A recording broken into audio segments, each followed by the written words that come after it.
What's going on, everybody? Welcome to Believe 2024 Episode 3. In this episode, I'm going to talk through the program that you saw Brian and I create together in the last episode. We're going to go through days 1 through 5, each of my training days. Day 1 is basically chest, back, and shoulders, and it is mostly all of the upper body except for arms. And I am doing almost always antagonist paired sets, like you see here with the hoist incline press and the single arm lat pull down, or I'm doing drop sets or rest pause sets, and this is just for time efficiency. So these are a great pairing right here. The hoist incline press is really hard right off the chest and allows you to get very deep. So it's one of my favorite chest pressing exercises. When this lat pull down, when you do it unilaterally, you're able to get a nice stretch that you can't get bilaterally, and this is just a really good movement. One thing to note is that when you see me tracking my loads here, I'm not doing 9 kilos on lat pull down. That's just the 9th setting, and then Boostcamp, which is an awesome tracker, by the way, tracks it as kilos. So anytime you see an unreasonably low load, like on the incline press or the lat pull down, typically with machines, that's just me marking the setting. It's not actually the kilos. But here on close grip bench press, you can see this is 80 kilos, which is exactly what I've got loaded up. Now the RPEs that you're noting here are going to be all between 8 and 10 on my first set. That first one might have been more like a 7.5, but I didn't have a spotter, and it's free weights, and there wasn't a safety guard, so I was a little more conservative on my very first week doing the close grip bench. And that'll be, as I get a little more comfortable and familiar with the flat back. It's not full close grip, it's more like a medium grip bench. I'll start pushing that closer and closer to more like a 9 RPE to kick things off. And just, getting more familiar with that movement, because it's not the comp bench that I'm used to. And I doing an antagonist paired set with this series here. Berto suggested to me to bring up my mid-back thickness to add in some straight arm mid-back shrugs on all of my transverse rowing. And this is an awesome exercise, the hoist rocket row. It's incredibly hard right at the start. A lot of the hoist machines are great for that. And then I just took that to near concentric failure on my first set, and then I tacked on as many mid-back shrugs as I could do. That's something that you're going to see on every transverse row that I do in this program. Every set is actually an extended set where I move into those mid-back shrugs to really try to work on my back thickness after bringing up my lats. And that was something that Berto really felt was a lagging point behind the rest of my competition. Now that I've brought up kind of the width of my overall back, I need to kind of get that mid-back thickness and make me competitive in some of those like shots like the back double bicep or rear lat spread. So the rest of this day is pretty cool as well. I've got cable crossovers, which I superset with a straight arm lat push down. And normally when I do a straight arm lat push down, I do it into full shoulder flexion. But Brian advised me to do these single arm, reaching across my body and restricting it to just the last bit of the range of motion. So we're getting more stretch on the lat by reaching across the body rather than going into full flexion. And that enables me to keep the pec out of it, because the pec actually helps with shoulder extension when you're in full shoulder flexion. This is the first time ever doing this that you're watching me do it, so I'm kind of figuring out the right position, where to turn, how to get the right stretch.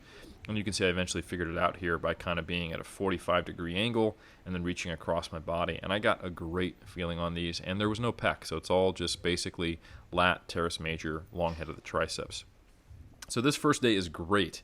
And as you see on most of my final single joint exercises, I'm always doing them either as drop sets, rest pause, or antagonist paired sets, and again, just for time efficiency. So as you watch me go through these final movements, just to talk through some of the big picture game plan, recovery is going really well. Brian's plan was to have me between 83 and 84 kilos by the end of the year, and I'm recording this on Wednesday, 27th of December here down under in New Zealand, a day ahead of you guys in the States, and I am between 83.5 to basically 84.5, so I'm right where we're supposed to be, and I'm feeling mostly recovered. I'm sleeping through the night. Libido is coming back. My body fat distribution, my body water distribution is starting to normalize, which is a weird thing that changes post-comp. And I'm still a little food focused, but it's not like intense hunger. It's just having weird behaviors, like still wanting to lick bowls or being too interested in the flavor of a carrot. Just silly stuff that'll fade as I gain weight and as time goes on. But yeah, recovery is on track, and the game plan is to gain just like slightly less than a pound for a full year, so that around Christmas of next year in 2024, I'm 88 kilos. So this is day 2. This is a leg day plus an arm day, and I love this leg press. With all the calf stretching that I did, I got a lot of dorsiflexion range, and also the Air Maxes really help. And I put my feet as low as I can, and I can get a ton of range, getting a great quad stimulus. So I love that leg press, and I superset it with this seated hoist leg curl, which is a great way to get a nice stretch on the hamstrings, and is a good complement to all the other exercises I do on this day that are quad and glute dominant.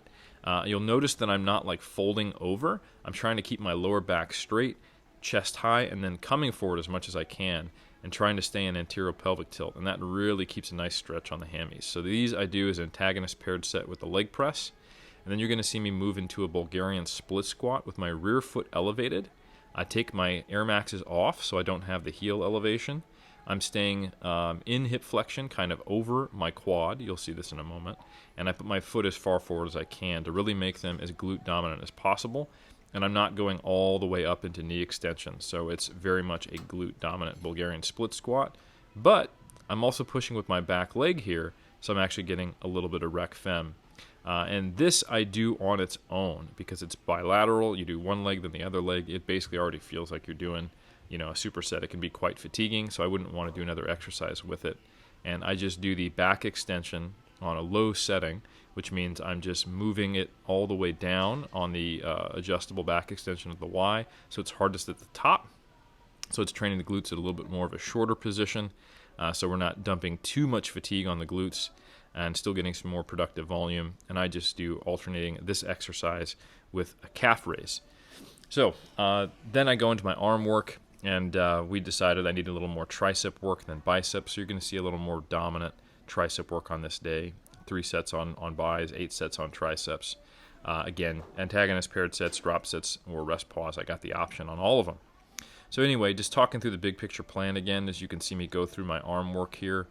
It's gaining very slowly, and just kind of creeping all the way up to 88 kilos over the course of a full year, starting off at around 84. So that's like basically 9 pounds in 12 months for the Americans. I think it's a useful thing to be ensuring that you're in a surplus, but at a certain point, gaining quickly is just not an option for a experienced lifter if you want to minimize fat gains, and you just really want to make sure you're not in a deficit. So just creating the right environment. I'm thinking of it just being a farmer with slow growing crops, and that's basically where I'm at in my career right now. And then we're going to assess things after a mini cut, after I get up to 88 kilos, as to whether or not I'm going to compete in 2025. And that does sound like a different plan, whether or not I'm going to compete in 2025. And the only reason is that I've heard through the grapevine that the WNBF is removing its restriction for WNBF pros needing to compete every 2 years. So they can compete when they want as long as they stay up with their fees. So that's pretty cool. So basically we can just assess after a mini cut, when I get up to 88, cut down to like 85. And from there I'll be able to tell, did I make progress? And if I feel like I've made substantial progress, we'll pull the trigger. I'll get on stage in 2025. But if I need to make more gains, and if we think that it's going to take a little more and another full year of gaining, we'll do it, and I'll compete in 2026. So anyway, here's another nice exercise for training, at a long muscle length. This is just an overhead cable tricep extension, and I was just doing antagonist paired sets here with the other exercise that you're going to see coming up in a moment, which is a really nice bicep stimulus. This is an incline cable curl. So I'm creating the same position I'd be in with an incline dumbbell curl. But the problem with free weights is it's not really hard at the bottom just because of where gravity is and the fact that you're doing free weights. So you can create a very strong tension stimulus in the most lengthened position here while your shoulders are in extension, stretching the bicep, and also going into full elbow extension with the cable behind you. So these are really excellent, one of my favorite bicep exercises right here. So this is basically me finishing out the last couple exercises of day 2. So I've got legs and arms essentially on day 2. Day 1 is shoulders, chest, and back. And then I take Wednesday off. As far as the rest of the stuff that I'm doing outside of, training hard, I'm maintaining the fact that I'm taking a walk or two every day to stay in the 6,000 to 8,000 step count range, which is really good for health, and I think it's good for active recovery, and it's something that I'm trying to just make a big part of my life as I'm, considering, optimizing everything, and also just it's a good thing for my longevity. Now that I'm 40, I actually have to think about health, and I probably should have when I was younger more, but, that's just the way life goes. So anyway, that's another thing that I'm doing is just keeping my step count up. My nutrition is very locked in. I've got a great set of habits. My default diet is always including, fruits and or vegetables at every meal, a serving of protein, and getting about 4 to 5 evenly distributed protein servings throughout the day. And I'm generally eating between 26 to 2,900 calories, which seems to be about right for making me gain at this slow rate that we want now that I'm done with my more accelerated phase of recovery, getting to 83, 84 by the end of the year. So, Believe Day 3 is a comprehensive upper body day where I hit everything, and then Day 4 is a full leg day. So what this starts with is an antagonist paired combination of your plain Jane lat pull downs and then a hoist chest press. Nothing too special to say about either one of these two, except that when you see the hoist chest press, it'll look like an incline because it's the same machine as the one where I do the incline, but you just adjust the back so you're not as upright. And then it's just the camera angle that makes it look like an incline because it's shooting up. But it is actually a nice flat press. And again, it's hard off the bottom. You get a deep stretch. Great exercise.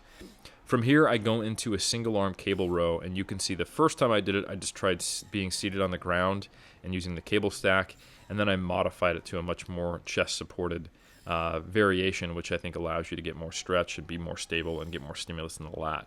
And I'll show you what that looks like when I get to it. But yeah, generally this plan is a overall bulking program for me, but it's still disproportionate, quote unquote, in terms of the set distribution, which we'll go over at the very end of this video. I'm doing 20 plus sets for all my upper body, and I'm in the teens for my lower body because I just need more to make my upper body grow.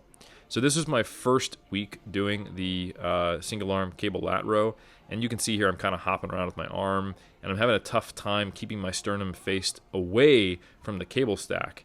So what I did the next time was I just grabbed the seated bench, put my sternum against it, and importantly, I set a 40 kilo dumbbell on the back of it because it was pulling me towards the cable stack. If you're strong enough on these and you're light like I am after contest prep, you're going to have a tough time staying in place. So yeah, off camera, there's a 40 kilo dumbbell holding this down. I was able to keep my sternum stable, and this was an excellent variation, feeling it really well across the whole lat and even upper back as well. So I really like this day 3, this upper body day. A lot of good movements, and everything kind of pairs well together. And I've got a lot of rowing on this day, and I can see I'm really going to hopefully build a lot of back thickness from this. Here I've got plain Jane incline dumbbells, and when I watch this video back, one cueing thing that I would change is letting my elbows be a little closer to my body. I'm trying to flare a bit too much here. I think I'm just used to benching. And I'm a wide grip bencher with a pretty large arch, so you don't tuck very much. And the natural kind of position I would be on an incline dumbbell, I think, which would be probably arguably better in line with the clavicular head of the pec anyway, would be to let my elbows be a little bit closer to my body. So that's something I've been doing in the weeks after that. Here's another transverse row. This is an awesome chest supported row variation that I really like because of just the height of this adjustable decline sit-up position bench is really useful for me and my height and my limb length and everything. It's not intended for this, but it works great for me. And as I mentioned before, my transverse rows, anytime I'm doing a more kind of rear delt dominant row, I'm supersetting or extending the set with some mid-back shrugs. After bringing up my lat width, Berto really thinks I need to bring up my upper back thickness, and he's advised this. So basically, every time you see a transverse row, and I have 3 in the program, I'm also doing these tacked on each set, like trap shrugs, mid-trap shrugs, and I'm really hoping they're going to create that thickness to my physique.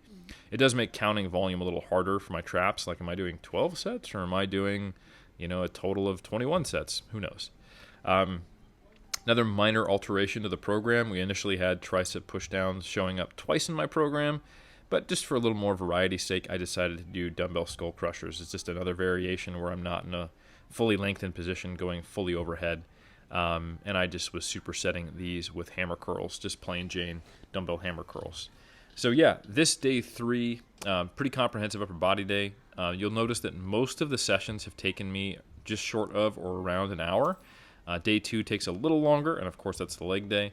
And you'll see that day 4, which is my at-home leg day, it looks like it took almost 2 hours, but I actually didn't superset everything. I was training with my wife, and we were kind of taking it casually. But I think it's going to take me closer to 80 to 90 minutes.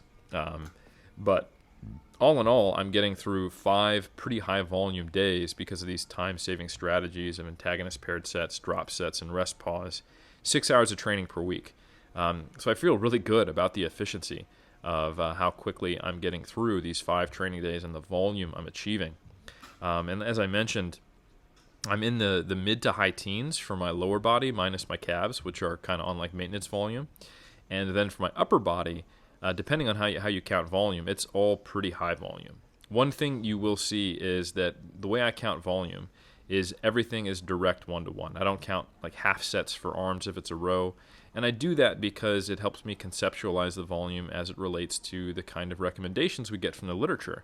All the meta-analyses on volume count everything the same. Whether it's a chest press or tricep pushdown, it's a 1-to-1 set for the triceps.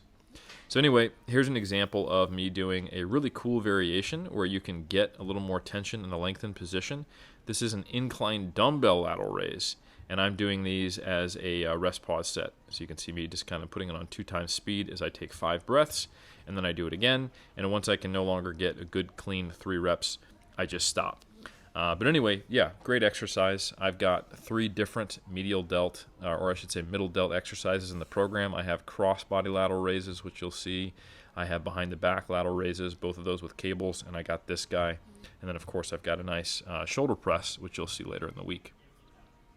But anyway, yeah, I'm really like the way this program's set up. It allows me to get a good focus on different exercises by varying exercise order and getting a lot of stimulus, a big pump, and also I'm getting some pretty good muscle damage that I haven't gotten in a long time, but I still like heal and recover on time. So I feel like it's the right balance between everything. And I'm just really excited. I feel like I'm already seeing progress, but it's probably just fullness and glycogen and eating and being less foggy and fatigued from recovery. So I think I'll really be able to tell sometime in, say, the end of first quarter in 2024 as to whether this is really producing some true muscular gains in new ways. Day 4, I did this while traveling, and I have a mixture of videos from while I was traveling and then the next week, because this is equivalent to a lifetime PB here. I did 5 reps RDL at 170, and it was an 8 RPE. And I thought, no way. This is because I pulled from the floor. I must have been doing a little bit too much conventional, letting the knees track forward. So I did them out of the rack, which is, probably better for keeping more stretch on the hammies at home. And sure enough, I got 4 reps, and it was more like at a 9.5. And I had to lower the load to 150 for my last 2 sets because I'm supposed to be in the 5 to 8 rep range. And most importantly here, watch this last rep. You can see that as I get close to lockout, I kind of scoop underneath right there to finish. And, basically that was, no longer keeping tension on it. So at first I was like, yeah, I knew I wasn't hitting the lifetime PR, but then I thought, hold on, 170 for 4 to 9.5 RPE is still like right there. That's better than 99% of my RDL performances have been for years, and at like a 5 kilo lighter body weight. So I'm actually really impressed. My strength has been rebounding really nicely. I didn't lose very much. And moving into these exercises that are much more hypertrophy focused, I'm just seeing ticks up in performance every single week. And I think that's a combination of motivation and excellent recovery, not losing very much during the actual diet itself, and novelty. So I expect to be moving some pretty big weights pretty soon. So what you're seeing me here do was just finishing up on leg press calf raises, or calf raises on the leg press. And you can see this is a combo machine. This is my home day session where I have a Lee Warehouse hack squat leg press, which is pretty cool because that means I can do calf raises on the leg press, I can do the leg press, and I can also do these hack squats. And if I put the seat/foot pad all the way up, put the bench blocks down, and wear squat shoes, I can get a nice range of motion on both exercises despite being 6 foot. Hack squat, I also had to figure out what was the right load on this. I tried 140 kilos, not counting the sled, and only got 4 reps in my first set. So I dropped it down and got, I think that was 100 kilos for 10 for the next few sets. And then if you have a home gym and you're not sure about how to do isolation work for your legs, this is a great variation. This is a standing cable leg extension with cuffs, and I actually like it better than the machine-based seated leg extensions that you can do in a commercial gym because it keeps you in hip extension rather than flexion. So it lengthens the erectus femoris, and you'll get really sore right in that rec fem. And then not as good as a seated leg curl. This is the equivalent of what you can do at home with like a lying leg curl. You can see I'm basically in the same position with my body, but you can still do a leg curl, right? So I'm doing a standing single leg cuff-based cable leg curl here. And actually we were intending to only do one seated leg curl. We're not trying to put too much damage into my hammies here so that I can recover for day 2. I've already got RDLs on this day. And I need to be ready to go in and do the seated leg curls as well as the back extensions on day 2. So doing these lying leg curl equivalent exercises is good because it makes sure that I'm not dumping too much fatigue and too much muscle damage into my hammies. And then I finished the week on day 5, the final session, with a shoulders and arms day with just a slight helping of chest and back. And the way we get that slight helping is that I superset this 3D shoulder Smith machine press, which I love, because it allows me to push up and back with a hoist mid-row. So I set the seat all the way down, and I grab the handles that are out to the side. So this is like a transverse rear delt row. And then again, I'm doing the plus shrugs that Berto recommended for that back thickness. And this also is hitting some back. It's not just rear delts, even though it's a rear delt dominant row. So that's that kind of helping of additional back work. And I get the mid back shrugs on top of it, which you can see I'll do right after this last rep when I start to fatigue out. And I'm supersetting that with the shoulder press. And then I move into a hoist rocket seated dip. So that's basically a tricep dominant press. So I get some anterior delt, and I get some chest in there as well on this day. So I'm still doing a very upper body dominant program, but for the first time in 5 or 6 years, I actually have some leg days in the program. And this is what's enabling me to get to an overall bulking plan, because while I am increasing my volume, I'm probably going to, almost twice as many sets on average as I do historically for the lower body with this program. It's still not a crazy high volume for my lower body. I'm doing between, basically 15 to 20 sets for all of my lower body musculature. But my upper body musculature is another 5, 6 plus sets on that, and my arms with indirect work are getting a ton of volume. So anyway, supersetting these dips with a preacher curl. And I just do that kind of plain Jane preacher curl with an easy bar, and I just cut out the last 10-15% of the range of motion, just taking out the dead zone and just making sure I go all the way down. So we're getting some good kind of mid to lengthen range tension on these. And then the rest of this day, I do an incline French press, which is just basically a high incline overhead easy bar shoulder extension, which you'll see. And then I do concentration curls. And the idea there is I just need to be ready by Monday without too much DOMs in my arms to start it all over again. So the additional bicep volume we're getting on this day is a shortened bias movement, the concentration curl. And then finishing the day off with some cross-body lateral raises, which I think in this session I did as rest pause, like myo reps. Could do them as drop sets if I wanted. Again, it's just about time saving. So again, just talking through the overall balance in this program, all of these are my first sets, and you're noticing that I'm going really close to failure or all the way to failure. The only exercises where I start with an RPE that's 8 is, I think, hack squats, leg press, and RDL, and then conservatively I did it on close grip bench press because I didn't have a spotter. But everything else is either starting at a 9 and then I work towards a 10 by my last set, or I start at a 10 and then I take every set to failure, like actual concentric failure after that, especially for isolation movements. And I'm loving it. Normally I have not trained to failure that much, but with the way this program is set up, it facilitates it, and I don't have to worry about it interfering too much because of how well I think the program is designed. So it's a really good combination between effort and volume, and then a really sound distribution with frequency. And I don't have to balance it with squat, bench, and deadlift, or snatch and clean and jerk, or Atlas stones, or anything like I have in prior seasons. And I can really just emphasize bodybuilding. So I think I'm going to make some great gains on this. So I'm excited. Let's just put it that way. The motivation is at an all-time high. It feels like my very first off-season after my 2007 competitive season, but all the experience that I've accrued over the years. And I think that's going to be a winning combination for me. So I'm excited to move forward. I think I can make some fantastic progress. And I'm interested to see where this program progresses from here. I think Brian, of course, does have more plans for me in different mesocycles of training. And I know he's going to want feedback after I've gone through maybe 6 to 8 weeks of this.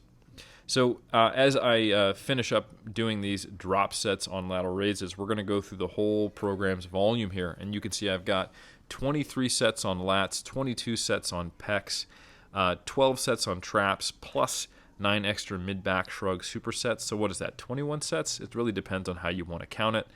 You can see an astronomical bicep and tricep volume, but again, that's only 15 and 18 direct exercises set specifically, and you can see 3 directly for the long head out of those 18 direct exercises, and that's that 90-degree angle straight arm push down.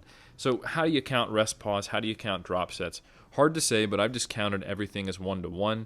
So these are kind of quote-unquote inflated volumes, and you can see I've got 15 sets for quads and hams, 18 sets for glutes, and then the delts and the rear delts and the rector spinae and the calves are a little lower in volume, but honestly, there's a lot of indirect work that they're getting. So that's the whole program. I hope you've enjoyed it, and I'll see you next time.